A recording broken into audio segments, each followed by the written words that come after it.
Hello အားလုံးပဲမင်္ဂလာပါအားလုံးပဲ Merry Christmas ယေရှုခရစ်တော်မှာ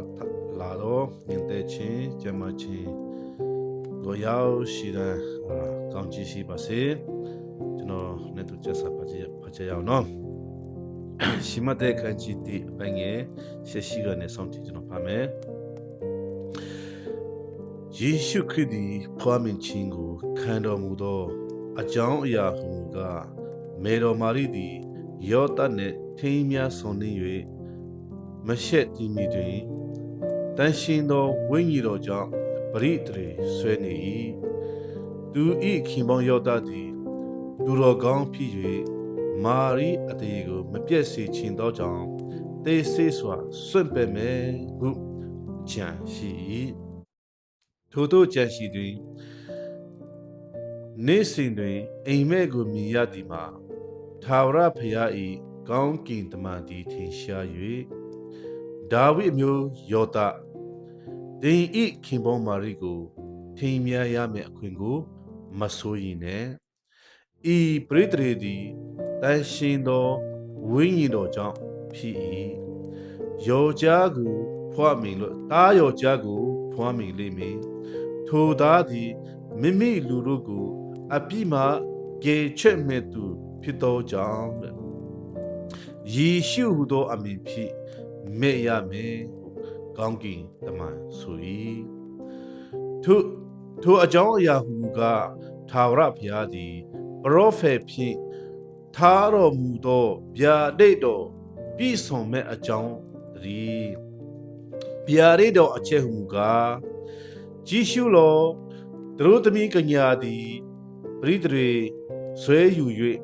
သားယောက်ျားကိုဖွားမိလတံထိုသားကို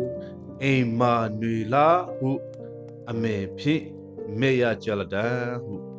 လာသည်ယေရှုမွေးခင်ကကြိုတင်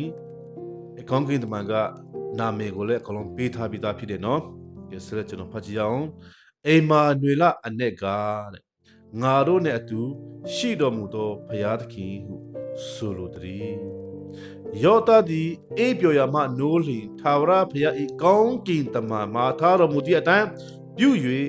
မိမိခင်ပွန်းကိုထိန်းသိမ်းလေ၏သို့တော်လည်းတာဥကိုမဖွားမိတန်အောင်တန်ဝါဒလုံးဝမပြုဘူးဆိုတော့ကျွန်တော်မြင်တယ်တန်ဝါဒမပြုဘဲနေ၏ထိုသားကိုလည်းယေရှုဟုအမင်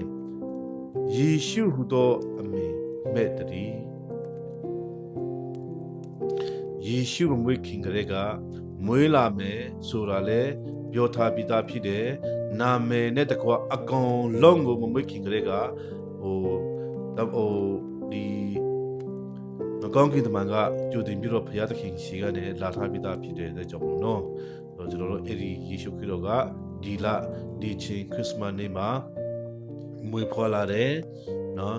ဘာကြောင့်မွေးဖွားလာလဲဆိုလို့ရှိရင်လူတို့ကိုတဲ့ခမရလူဟိုလို့ရှိရင်နော်ခမရလူမဟုတ်ရင်တော့ကိစ္စမရှိဘူးပေါ့နော်လူတို့ကိုအပြစ်မှာကယ်ချက်မင်းသူဖြစ်သောကြောင့်တဲ့ယေရှုဟူသောယေရှုဆိုတဲ့အဓိပ္ပာယ်ကတော့ကယ်တင်ရှင်တမျိုးအဖြစ်ကယ်တင်ရှင်ပေါ့နော်ပြီးတော့အမာနွေလာဟုလည်းမဲရမယ်တဲ့အမာနွေလာကအမြဲတမ်းငါတို့ ਨੇ အတူတူအမြဲတမ်းနော်ဘယ်တော့ဘယ်မှာပဲနေဟိုကြောက်ခဲအောက်မှာနေအင်းအောက်မှာပဲနေရေအောက်မှာပဲနေနော်အမြဲတမ်းအတူကျွန်တော်တို့ ਨੇ ရှိတော်မူသောဖြစ်သောကြောင့်တဲ့အမာနွေလာဟုမဲရမယ်ကောင်းကင်တမန်ဆိုတဲ့ဆိုတော့ရောက်ရှိတိုင်းမှာကျွန်တော်တို့နှလုံးသားထဲမှာခရစ်တော်တကယ်မွေးဖွားပြီးပြီလားမမွေးဖွားသေးဘူးဆိုလို့ရှိရင်တော့တင်အသွဲဖြစ်တယ်ဒီနေ့ကတင်သွဲဖြစ်တယ်ကျွန်တော်အသွဲဖြစ်တယ်ဆိုတော့ယေရှုခရစ်တော်ကိုကိုယ်တိုင်နှလုံးသားအဖြစ်ခေါ်ပါကျွန်တော်နှလုံးသားထဲမှာလာပါနေရယူပါကျွန်တော်နှလုံးသားထဲမှာမွေးတော်မူပါလို့ဝန်ခံကြရအောင်အရောက်ရှိတိုင်းဘုရားသခင်ကောင်းချီးရှိပါစေ God bless you all